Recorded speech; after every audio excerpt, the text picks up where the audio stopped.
বেদ পাঠশালা। রীতি দুয়ার দাও খুলে করো শ্রবণ, প্রভুরই এই বচন বেদ পাঠশালা। প্রিয় শ্রোতা বন্ধু, বেদ পাঠশালা অনুষ্ঠানে আপনাকে জানায় সাদর অভ্যর্থনা। আজ আপনি কি জীবনে স্বর্গীয় শান্তি লাভ করতে চান, আত্মিকভাবে ঈশ্বরের সান্নিধ্য লাভ করতে চান? তাহলে অবশ্যই শুনুন আজকের অনুষ্ঠান বেদ পাঠশালা।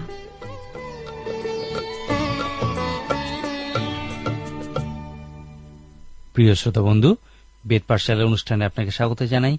এই অনুষ্ঠানে আমরা সমগ্র বাইবেল অধ্যয়ন প্রায় শেষ করে ফেলেছি।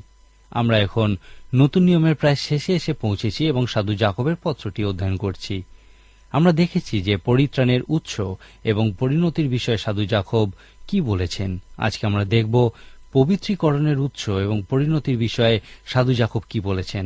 লক্ষ্য করুন, সাধু জাকব পবিত্রীকরণের বিষয়ে বলেছেন, পরীক্ষার সময় কেহ না বলুক ঈশ্বর হইতে আমার পরীক্ষা হইতেছে, কেননা মন্দ বিষয়ের দ্বারা ঈশ্বরের পরীক্ষা করা যাইতে পারে না, আর তিনি কাহারও পরীক্ষা করেন না। কিন্তু প্রত্যেক ব্যক্তি নিজ কামনা দ্বারা আকর্ষিত ও প্ররোচিত হইয়া পরীক্ষিত হয়, পরে কামনা সগর্ব হইয়া পাপ প্রসব করে এবং পাপ পরিপক্ক হইয়া মৃত্যুকে জন্ম দেয়।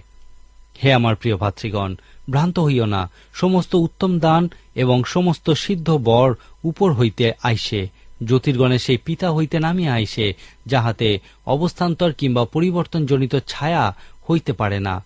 তিনি নিজ বাসনায় সত্যের বাক্য দ্বারা আমাদিওকে জন্ম দিয়াছেন, যেন আমরা তাহার সৃষ্ট বস্তু সকলের এক প্রকার অগ্রিমাংশ হই। নতুন নিয়মে আমরা তিনজন মানুষের নাম জাকব দেখতে পাই। এদের মধ্যে শিবদিয়ের পুত্র জাকব এবং আলফের পুত্র জাকব যীশুখ্রিস্টের শিষ্য ছিলেন। তারপর আমরা যীশুখ্রিস্টের পার্থিব ভ্রাতা জাকবের বিষয় দেখি, যিনি এই পত্রটি লিখেছেন। আমরা দেখেছি এই সাধু জাকব খুবই বাস্তববাদী ছিলেন এবং তিনি যে কোনো জিনিসের উৎসের বিষয়ে জোর দিতেন। তার প্রারম্ভিক উক্তিতে তিনি আমাদের জীবনের বিভিন্ন সমস্যার উৎসের ও পরিণতি সম্বন্ধে বলেছেন। তিনি বলেছেন, এই পরীক্ষা আমাদের পক্ষে উত্তম বিষয় হতে পারে, বিশেষ করে যদি আমরা এই পরীক্ষার সম্মুখীন হওয়ার জন্য ঈশ্বরের কাছে তাঁর প্রজ্ঞা যাচনা করে থাকি। কিন্তু তারপর তিনি এই প্রথম অধ্যায়ে পাপ ও পাপের প্রতি প্রলোভনের উৎস ও পরিণতির বিষয় বলেছেন। তিনি বলেছেন, ঈশ্বর এই পাপের প্রতি প্রলোভনের উৎস নন এবং পাপের দিকে যে পথ নিয়ে যায় সেই পথের বিষয়ে তিনি কিছুই করবেন না। সাধু জাকব সেই পরীক্ষা যা আমাদের আত্মিক বৃদ্ধি দান করে এবং সেই পাপের প্রতি প্রলোভন যা আত্মিক জীবন ধ্বংস করে, এই দুইটি বিষয়ের মধ্যেকার পার্থক্য আমাদেরকে পরিষ্কারভাবে বুঝতে বলেছেন। প্রথম অধ্যায়ে সাধু জাকব আমাদেরকে পাপের উৎস, পাপের ধূর্ততা, পাপের পরিণতি, পাপের প্রলোভন এবং পাপের বেতনের বিষয়ে বলেছেন। সাধু জাকব পাপের বেতন সর্বদা মৃত্যু এই দুঃসংবাদ দেওয়ার পর সেই সুসংবাদও দিয়েছেন যে পাপের একটা সমাধানও আছে। প্রথম অধ্যায়ে সাধু জাকব পাপের বিষয়ে বলেছেন, পাপ শুরু হয় যখন আমরা কোনো বিষয়ের প্রতি লোভ করি। পবিত্র শাস্ত্রে এমন অনেক মানুষই দেখা যায় যারা লোভ করেছিলেন, আকর্ষিত হয়েছিলেন এবং পাপে পতিত হয়েছিলেন। যখন আমরা কোনো বিষয়ের আকাঙ্ক্ষা করি তখনও আমরা পাপ করি না। এরপর সেই আকাঙ্ক্ষিত বস্তুটা পাওয়ার জন্য আমরা চেষ্টা করতে থাকি। সাধু জাকবের মতানুযায়ী আমরা তখনও পাপ করি না। প্রকৃত ঘটনা হল তখনও পর্যন্ত আমরা প্রলোভিত হই না। সাধু জাকব বলেছেন, যদি আমরা আমাদের এই আকর্ষণের বিষয়ে কিছু না করি তাহলে একদিন আমরা প্রলোভনের ফাঁদে পড়ে পাপ করব। তারপর পাপের বেতন বা পরিণতি সর্বদা মৃত্যু হয়ে থাকে। যীশুখ্রিস্টের মতো একই কারণে সাধু জাকবও এই বিষয়টা আমাদেরকে বুঝতে বলেছেন। পর্বতদত্ত উপদেশে যীশুখ্রিস্ট বলেছিলেন, যদি কোনো স্ত্রীর দিকে কামভাবে দৃষ্টিপাতও করো তাহলে তোমরা তোমাদের হৃদয়ে ব্যভিচার করো। অনেকে যীশুখ্রিস্টের এই শিক্ষা ভুল বোঝে। যীশুখ্রিস্ট কি এই ব্যভিচারজনিত চিন্তাকে ব্যভিচার করার সমতুল্য শিক্ষা দিয়েছিলেন? না, যীশুখ্রিস্ট সেই শিক্ষা দেননি।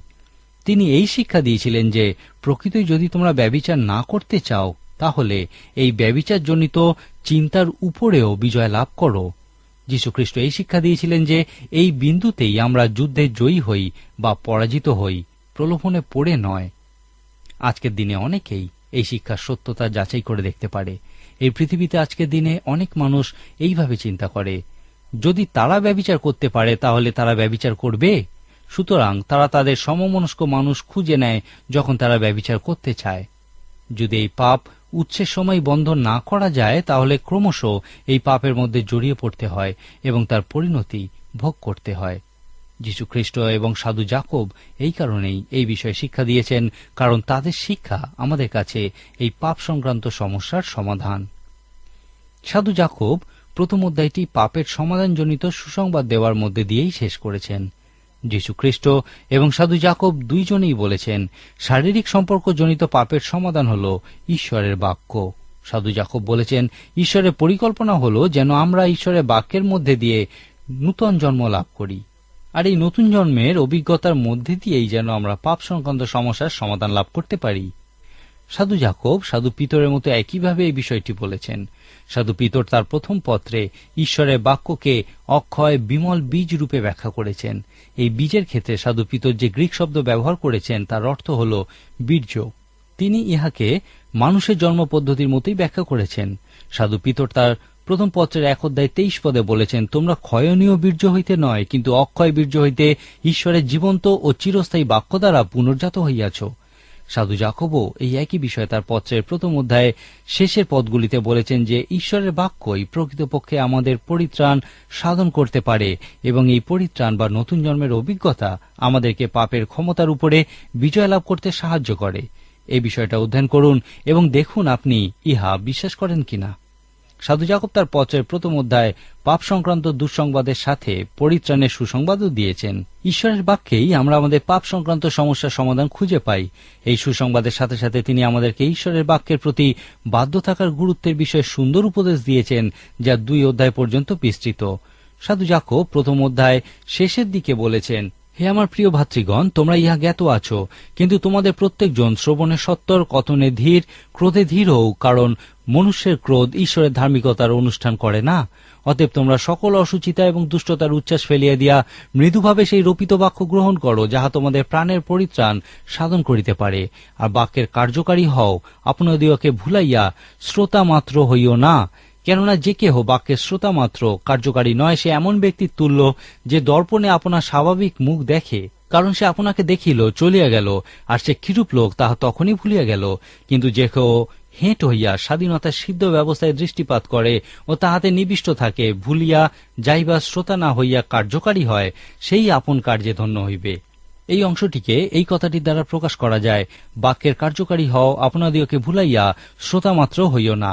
সাধু যাকব ঈশ্বরের বাক্যের প্রতি যথার্থ প্রতিক্রিয়ার মধ্যে দিয়ে যে আমরা নতুন জন্ম লাভ করতে পারি, এই কথা বলার সাথে সাথে বাক্যের প্রতি বাধ্য থাকার গুরুত্বের বিষয়েও বলেছেন। এই উপদেশ তিনি একটা সুন্দর প্রতীকের মধ্যে দিয়ে দিয়েছেন। সে প্রতীকটি হল ঈশ্বরের বাক্য দর্পণের সদৃশ্য। আমরা প্রত্যেকেই আয়নায় মুখ দেখি, কিন্তু কেন? আমরা আয়নায় মুখ দেখি কারণ আমরা আমাদের বর্তমান অবস্থাটা দেখতে চাই। একজন প্রচারক বলেছিলেন, আমি সকালে ঘুম থেকে উঠে যখন আয়নায় মুখ দেখি তখন আমার চুলগুলোকে দেখে ঝড়ে উপড়ে পড়া একটা গাছের শেকড়ের মতো মনে হয়। এখন আমি যা দেখলাম সেই বিষয়ে যদি আমি কিছু না করি, অর্থাৎ স্নান না করি বা চুল না ঠিক করি, তাহলে তা কি খুব খারাপ একটা বিষয় হবে না? সাধু যাকব বলেছেন, পবিত্র শাস্ত্র পড়ার সময় আমরা এই বিষয়টাই করি। পবিত্র শাস্ত্রই হল ঈশ্বরের অনুপ্রাণিত দর্পণ। ইহা আপনাকে আপনার অসম্পূর্ণতার বিষয় দেখায়। পবিত্র শাস্ত্র আপনাকে এই অসম্পূর্ণতার বিষয় দেখানোর উদ্দেশ্য হল যেন আপনি এই বিষয়ে কিছু করেন। সাধু যাকব এই সুন্দর প্রতীকটির মধ্যে দিয়ে এই অর্থই করেছেন, বাক্যের শ্রোতা মাত্র হইও না, কিন্তু বাক্যের কার্যকারী হও। ঈশ্বরের বাক্যের প্রতি বাধ্য থাকা ও প্রয়োগ করার গুরুত্বের বিষয় যীশুখ্রিস্টের মতো সাধু যাকবও জোর দিয়েছেন। বীজ বপকের দৃষ্টান্তে যীশুখ্রিস্ট আমাদেরকে বলেছিলেন যে যখন তোমরা পবিত্র শাস্ত্র শিক্ষা দেবে বা পবিত্র শাস্ত্রের কাছে নিজের জন্য আশা করবে, ইহা তখন একজন কৃষকের বীজ বপনের সমতুল্য হবে। তিনি বলেছিলেন, কৃষক যখন বীজ বপন করে সেই বীজ ততক্ষণ পর্যন্ত কোনো ফল উৎপন্ন করবে না যতক্ষণ না মাটি ভেদ করে শিকড় চালিয়ে দিতে পারে। যতক্ষণ না সেই বীজ মাটির নিচে পাথরের বাধা এবং মাটির উপরে বিভিন্ন ঝোপঝাড়ের বাধা অতিক্রম না করতে পারে, ততক্ষণ পর্যন্ত তা কোনো ফল উৎপন্ন করতে পারে না। যীশুখ্রিস্ট আমাদেরকে দেখিয়েছিলেন কিভাবে এই দৃষ্টান্ত প্রয়োগ করা যায়। তিনি বলেছিলেন যে মানুষের কাছে যখন পবিত্র শাস্ত্র উপস্থিত করা হয়, তখন যতক্ষণ না পর্যন্ত পবিত্র শাস্ত্র তাদের বোধশক্তি ভেদ না করতে পারে, ততক্ষণ পর্যন্ত তাদের মধ্যে কোনো ফল দেখা যায় না। যখন মানুষ পবিত্র শাস্ত্র বুঝতে পারে না, তখন ঈশ্বরের বাক্য সেই বীজের মতো হয় যা রাস্তার পাশে পড়ে থাকে এবং মানুষ তা মারিয়ে চলে যায়। যীশুখ্রিস্ট এও বলেছিলেন, ঈশ্বরের বাক্যরূপ বীজ যতক্ষণ না পর্যন্ত মানুষের ইচ্ছার কেন্দ্র ভেদ না করতে পারে ততক্ষণ পর্যন্ত ইহা কোনো ফল উৎপন্ন করতে পারে না। ইহা সেই বীজের মতো যা মাটির নিচে পাথরের বাধা ভেদ করে শিকড় চালাতে পারেনি। তারপর তিনি বলেছিলেন, সেই বীজ যদি ঝোপঝাড়ের বাধা অতিক্রম করতে না পারে, যা বিভিন্ন পার্থিব বিষয়ের সমতুল্য, তাহলে তা ফল উৎপন্ন করতে পারে না। যীশুখ্রিস্ট এই বীজ বপকের দৃষ্টান্তের মধ্যে দিয়ে আমাদেরকে এই শিক্ষা দিয়েছেন যে যতক্ষণ না মানুষের বোধশক্তি ভেদ করা যায়, যতক্ষণ না যে সমস্ত বিষয় আমাদের সামনে বাধা সৃষ্টি করে তার উপর জয়লাভ করা যায়, ততক্ষণ পর্যন্ত ঈশ্বরের বাক্য শিক্ষা দেওয়ার প্রসঙ্গে ফল উৎপন্ন করা যায় না। সাধু জাকবের পত্রে এই একই শিক্ষার বিষয় আমরা দেখি। সাধু জাকবও বলেছেন, পবিত্র শাস্ত্র হল দর্পণের মতো। যখন কোনো দর্পণ আপনাকে আপনার অসম্পূর্ণতার বিষয়ে দেখায়, তখন তা তার দায়িত্ব পালন করে। দর্পণের উদ্দেশ্যই হল আপনাকে সেই অসম্পূর্ণতার বিষয় দেখানো, যেন আপনি প্রয়োজনীয় সংশোধন করতে পারেন। ঈশ্বরের দর্পণ, পবিত্র শাস্ত্র বা ঈশ্বরের বাক্যের কাজই হল আপনার জীবনে পাপ ও মৃত্যুর ব্যবস্থার বিষয় দেখানো, যেন আপনি আপনার প্রকৃত পরিচয় লাভ করেন এবং সেই সম্বন্ধে কিছু করেন। সাধু জাকব বলেছেন, যদি আমরা ঈশ্বরের বাক্যের প্রতি যথার্থ প্রতিক্রিয়া ব্যক্ত করতে পারি, তাহলে আমরা আবিষ্কার করব যে ঈশ্বরের বাক্য জীবন্ত। ইব্রিয় পুস্তকে আমরা দেখি যে ঈশ্বরের বাক্যকে দ্রুত, জীবন্ত এবং শক্তিশালী বলা হয়েছে। এছাড়াও ঈশ্বরের বাক্যকে দ্বিধার খড়গ বলা হয়েছে। ঈশ্বরের বাক্য আপনার জীবনে আত্মিক বিষয়গুলি এবং মানসিক বিষয়গুলিকে কেটে আলাদা করে। ঈশ্বরের বাক্য আপনার অন্তরে গভীরতম স্থান স্পর্শ করতে পারে এবং আপনার হৃদয়ে কথা বলতে পারে। ঈশ্বরের বাক্যের প্রতি আপনি যথার্থ প্রতিক্রিয়া ব্যক্ত করলে তা আপনার জীবনে পুনঃ পরিবর্তন আনতে পারে। সেই জন্য সাধু জাকব ঈশ্বরের বাক্যের প্রতি যথার্থ প্রতিক্রিয়া ব্যক্ত করার উপদেশ দিয়েছেন। সাধু জাকব সেই মানুষের প্রতি মজা করে বলেছেন যে ঈশ্বরের বাক্যের বাধ্য নয়, সে এমন একজন মানুষ যে আয়নায় নিজেকে দেখে, কিন্তু সে যা দেখে সেই বিষয়ে কিছুই করে না। এখন আমি আপনাকে কতকগুলি কাজ করার জন্য বলবো। প্রথমত, ঈশ্বরের বাক্যরূপ দর্পণে প্রত্যেকদিন সকালে নিজেকে দেখার অভ্যাস করুন। কোনো বাদ্যযন্ত্রকে বাজানো শুরু করার আগেই তার সুর বেঁধে নেওয়া উচিত। যখন আমরা ইহা করি, যখন ঈশ্বরের বাক্য আমাদের অসম্পূর্ণতার বিষয়ে দেখায়, তখন আমাদের সেই বিষয়ে কিছু করা উচিত। ঈশ্বরের বাক্য কখনোই কোনো বিষয়ে জোর করে না, কিন্তু আমাদেরকেই বাক্যের প্রতি বাধ্য থাকতে হবে এবং তা প্রয়োগ করতে হবে, আর তারপর ঈশ্বরের বাক্য আমাদের জীবনে কাজ করবে।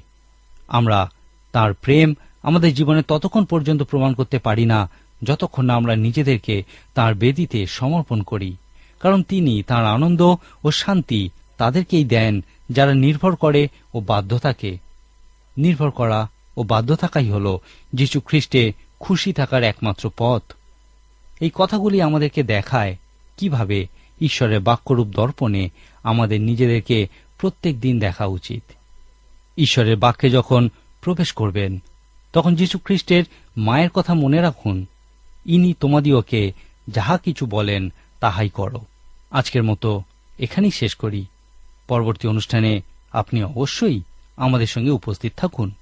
ঈশ্বর আপনার মঙ্গল করুন। প্রিয় শ্রোতা বন্ধু, প্রভু যীশু সম্পর্কে অধিক জানতে হলে আমাদের ঠিকানায় যোগাযোগ করুন।